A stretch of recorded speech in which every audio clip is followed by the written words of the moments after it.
সকালবেলা ঘুম থেকে উঠেই নিয়ে বসেছি ব্রেকফাস্ট। এটা হওয়া কখনোই সম্ভব না।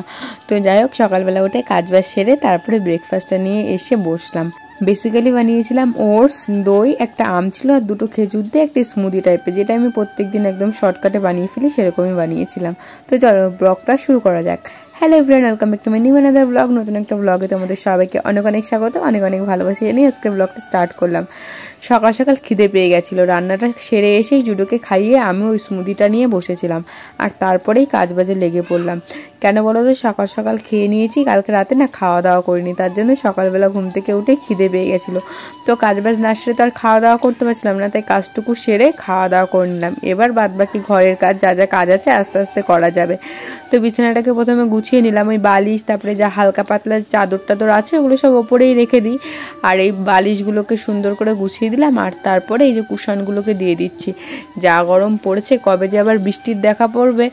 এই ঝড় বৃষ্টি হয়ে গেল, কে বলবে যে দুদিন আগেই এত পরিমাণে ঝড় বৃষ্টি হয়েছে। আর ঝড় বৃষ্টি শুরু হতে না হতেই পরের দিন থেকে আবার গরম। তো দেখো, আগের দিন গেছিলাম বোনের বাড়ি, ওখানে গিয়ে তো কোনো ব্লগ করিনি। তো দেখো কত জামা কাপড় জমেছে, জুডোর 3-4 সেট জামা নিয়ে গেছিলাম, আমার শাড়ি, তারপরে জুডোর পাপার 1-2 দিনের জামা কাপড়, জুডো বাড়ি আসার পর 1 দিনের জামা কাপড়। তো সব কিছু এই যে গাবলার মধ্যে নিয়ে নিলাম, এখন এগুলোকে কাছাকাছি করব। আর বোনের বাড়ি গিয়ে কেন ব্লগ করিনি, কারণ ওদের বাড়িতে যে ইনভাইট ছিল সেটা হচ্ছে ঠাকুমা শাশুড়ি মারা গেছিলো, শ্রাদ্ধের অনুষ্ঠান। তো ওখানে গিয়ে আর ব্লগ করার কোনো ইচ্ছা হয়নি। আর যেদিন গেছিলাম পরের দিনই আমরা চলে এসেছি।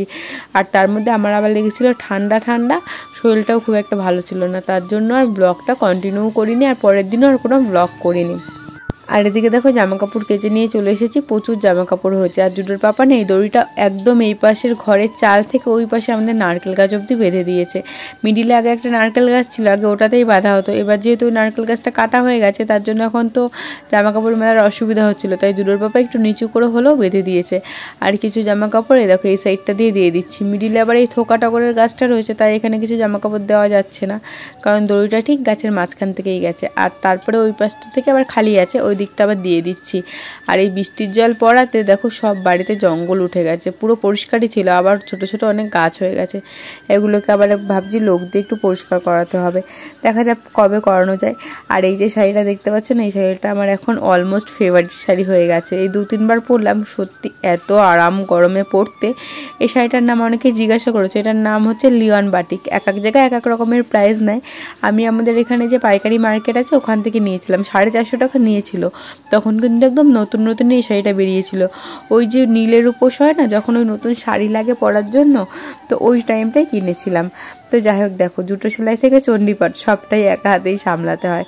জামা কাপড়গুলো ধুয়ে এই যে জুডোবাবুর জুতো, আমার জুতো যতগুলো হয়েছিল সব একটু ধুয়ে এখানে রেখে দিলাম, কারণ বৃষ্টি জল কাদাতে সব কিছুতেই মাটি মাটি হয়ে গেছিলো, তাই একটু পরিষ্কার করে ধুয়ে নিলাম। আর তারপরে চলে এসেছি ঘরে।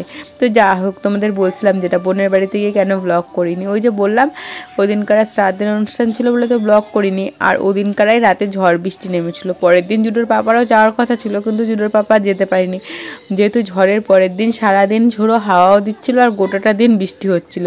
আর ওই দিনকারাই আমরা বিকেলবেলা বাড়ি চলে এসেছিলাম বৃষ্টিটা কমার পর। তো বোনরা তো আসতেই দেবে না, বারবার করে আটকাচ্ছিল, বাট আমার যেহেতু শরীরটা খারাপ ছিল আর ওইদিকে জুডোর পাপাও বাড়িতে ছিল, ওই দিন ছিল সোমবার, তো তাই আর ওয়েট করিনি, চলেই এসেছিলাম। আর দেখো এই যে সকালবেলা ডাল, উচ্ছে ভাজা, পটল ভাজা এগুলোই করেছিলাম, আর তার সাথে একটা তরকারিও বানিয়েছিলাম, দাঁড়াও দেখাচ্ছি।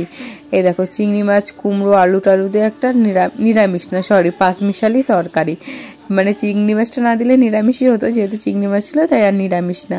আর করেছিলাম মাছের ঝোল, এখানে আদা জিরে বাটা দিয়ে তেজপাতা দিয়ে বেশ সুন্দর করে মাছের ঝোলটা বানিয়েছিলাম। আর অনেক দিন ধরেই ভাবছি ফ্রিজটার একটুখানি গতি করব, কারণ এই ফ্রিজটা অনেক দিন ধরে ডিপলি ক্লিন করা হয় না, মানে ভেতরে সব কিছু বার করে। তো আজকে প্রথমে এই ওপরের যে তাওয়ালটা রয়েছে সেগুলো, হ্যান্ডেলের কভার, সেগুলো সব নামিয়ে নিলাম। আর প্রথমে ডিপ ফ্রিজটা খালি করছি, কারণ এটার মধ্যেই অল্প জিনিসপত্র রয়েছে, একটুখানি হয়তো চিকেন আছে আর সব বরফের বাটি টাটি রয়েছে, ওই যে কুলারের মধ্যে দিয়ে বরফটা চালায় তার জন্যই কিছু বরফ টরফ রাখা রয়েছে। এই যে সব র্যাকগুলোকে এক এক করে নামিয়ে নিলাম, এগুলোকে ভাবছি আজকে বাইরের কলে নিয়ে তারপরে পরিষ্কার করবো, কারণ বেসিনের মধ্যে প্রচুর বাসন রয়েছে, আর ঘরের মধ্যে পরিষ্কার করতে গেলে না পুরো জল জল হয়ে যায়। আর আমাদের বেসিনটা খুব একটা বড়ও না, ছোটোখাটো একটা বেসিন লাগানো হয়েছে। যাই হোক, তখন তো বুঝতে পারিনি। আর তখন না আমাদের বাড়িতে কাজের লোক ছিল, মানে উনি সব কাজবাজ করতো, বাসন আমাদের খুব কমই মাজা পড়তো, তার জন্য তখন জিনিসটা এতটা রিয়েলাইজ করতে পারিনি। আর এখন যেহেতু নিজেদের করতে হয়, সবটাই বেসিনে করি, তো এখন মনে হয় কি বেসিনটা যদি একটু বড় লাগানো হতো তাহলে খুব ভালো হতো। তো যাই হোক, যেটা হয়ে গেছে, তাই অল্প অল্প বাসন হলেই তখনই মেজে ফেলি। আর তারপরে দেখো এই যে ফ্রিজটা এক এক করে সব কিছু বার করে নিচ্ছি। যেই ডিমটা বার করতে এসেছি অমনি জুড়োবাবুর ডিমের ওপর হামলা পড়েছে, উনিও আমার সাথে কাজ করবে। তো যাই হোক, ওকে একটা দুটো বার করতে দিলাম, তারপর ওকে একটু শান্ত করে বসিয়ে রেখে আমি এখন চলে এসেছি ফ্রিজটা ক্লিন করতে। তো এই যে সব র্যাকগুলো এক এক করে নামিয়ে নিচ্ছি। তো চলো একবারে ক্লিন করে তোমাদের তারপরে দেখাই। এই দেখো সব কিছু ক্লিন করে ধুয়ে মুছে শুকিয়ে নিয়ে সব কিছু সেট আপ করে দিয়েছি। এখন কি সুন্দর নিট অ্যান্ড ক্লিন লাগছে বলো, দেখে কিন্তু আগের থেকে অনেক সুন্দর লাগছে। এই হচ্ছে ভেতরটা, সব কিছু গুছিয়ে নিয়েছি। আর যা অল্প স্বল্প যা জিনিস ছিল সবটাই ভেতরের মধ্যে রেখে দিয়েছি। এখন ওপরের একটাও বেশি কিছু নেই, ওই বরফের বাটিগুলো আর তার সাথে একটুখানি চিকেন রয়েছে বললাম, ওগুলোকে রেখেছি। আর এইগুলো হ্যান্ডেলগুলোও দেখো কি সুন্দর পরিষ্কার হয়েছে। এগুলোকে যে তাওয়াল ওগুলো সব ধুয়ে দেবো, শুকিয়ে গেলে আবার লাগিয়ে নেবো। যাই হোক, ফ্রিজটা এখন অনেক সুন্দর লাগছে। আর বাইরেটাও মুছে নিয়েছি, কোনো কিছু তোমাদের সাথে শেয়ার করিনি, বললামই যে অনেক তাড়াতাড়ি করে করছিলাম। এদিকে আবার দুটোকে খাইয়ে দাঁড়িয়ে ঘুমোও দিতে হবে, যা থাকে প্রত্যেক দিনের ব্যস্ততা। তো যাই হোক, দেখো এটা পুরো ক্লিন হয়ে গেছে। এবারে ফ্রিজে লাইনটা দিয়ে দেবো, ব্যাস তাহলেই হয়ে যাবে। আর এদিকে তারপরে চলে আসলাম এই জায়গাটা মুছতে। এর মধ্যে কিন্তু আমি জুডোবাবুকে খাইয়ে নিয়েছি। আর আমাদের এখানে না কারেন্টটা বারবার করে প্রচণ্ড ডিস্টার্ব করছিল, একবার যাচ্ছিলো আসছিলো, তার জন্য জুডোকে ঘুমও পাড়াতে পারছিলাম না। তো ফাইনালি কারেন্টটা আসার পর জুডোকে ঘুম পাড়িয়ে তারপরে আসলাম রান্নাঘরে। আজকে রান্নাঘরটা একটুখানি ডিপলি ক্লিন করবো। এই যে জালনাটা সেই কয়েক বছর আগে রং করেছিলাম, প্রায় 1-1.5 বছর হতে যাবে, ওই জায়গাটা না পুরো একদম তেল কাজটা পড়ে গেছে। যতদিন না চিমনি লাগানো হচ্ছে ততদিন পর্যন্ত এরকম নোংরা হবেই।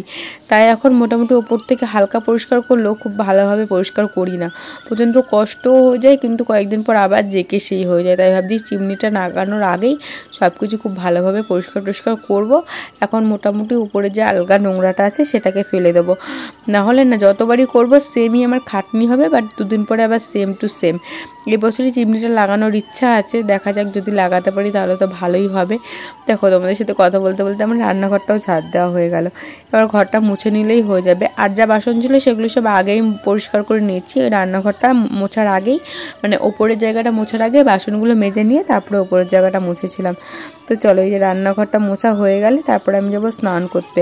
এদিকে কিন্তু আমার খাওয়া দাওয়া হয়ে গেছে, জুডোকে খাওয়াতে বসলে আমি একসাথে এখন খাওয়া দাওয়াটা করে নিচ্ছি। তো দেখো সব কাজ বাজ সেরে স্নান করে একটু শুয়েছিলাম, জুডোবাবু ঘুম থেকে উঠে গেছে। এই যে জুডোবাবু। তো ওই দেখো আমরা এখন ছাদে এসেছি, গাছগুলোতে একটুখানি জল দেবো তাই।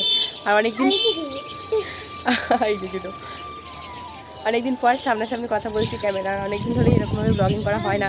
ছাদে এসেছি, খুব দারুণ হাওয়া দিচ্ছে, আর মানে হালকা হালকা মেঘ করেও আছে, জানি না কখন বৃষ্টি আসবে কি আসবে না। তো পরশুদিন বৃষ্টি হয়েছিল, কালকে আর গাছে জল দেয়নি, আজকে সকালবেলাও দিইনি, তাই আজকে বিকেলবেলা আসলাম গাছগুলোতে জল দিতে। তো চলো তোমাদের একটুখানি দেখায় গাছগুলোর কী অবস্থা। সেদিনকার ঝড় হয়েছিল, সেদিন তো আমি বাড়ি ছিলাম না। তো দেখো এই যে আমাদের জারমুল গাছের একটা ডাল এই যে ভেঙে পড়েছে, আর একটা ডাল অর্ধেকটা এরকম বেঁধে রয়েছে, মানে মিডিল থেকে ভেঙে পড়ে গেছে আর অর্ধেকটুকু বেঁধে আছে। তো ওটাকেও কেটে দিতে হবে, না হলে আবার কবে পড়বে কখন তার ঠিক ঠিকানা নেই। তো ওটাকে দেখা যাক কবে কাটা যায়। এই হচ্ছে অবস্থা। এমনিতেই তেমন কোনো কিছু ক্ষতি হয়নি, শুধুমাত্র এই জারমুল গাছের ডালটাই ভেঙে গেছে। আর এই দেখো আমাদের এখানটায় যে থোকা টগর গাছটা রয়েছে না, এটা কী পরিমাণে যে করিয়ে এসছে তোমাদের আমি কী বলবো। এই দেখো ছোট্ট ছোট্ট করিতে ভর্তি, এটা আরও নিচে লাগানো না, এই জন্য করিটা আরও বেশি এসেছে। কি সুন্দর লাগছে, এটা যখন ফুটবে না সব ফুল তখন আরও সুন্দর লাগবে। যদিও ওই ফুল তুলে আমরা ঠাকুরকে দিই, মানে পুজো দিই, তার জন্য আর সব ফুল একসাথে ফুটলে পরে দেখাতে পারবো না। তো যখন যেমন ফুটবে তখন সেরকম তোমাদের সাথে শেয়ার করবো। গোটাটা দিনই কাজ করতে করতে চলে গেছে। তো যাই হোক, এই যে দেখো এই হচ্ছে গাছ, নতুন নতুন কিছু গাছের ভ্যারাইটি তোমাদের দেখিয়েছিলাম যে নতুন করে লাগিয়েছি।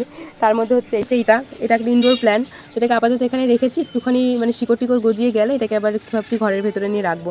এই একটা ইনডোর প্ল্যান্ট। সব কটার গাছের নাম আমি ঠিকঠাক বলতে পারবো না, মোটামুটি যেগুলো জানি সেগুলো। এটার নাম হচ্ছে রেইন কিছু একটা, বেশ হবে।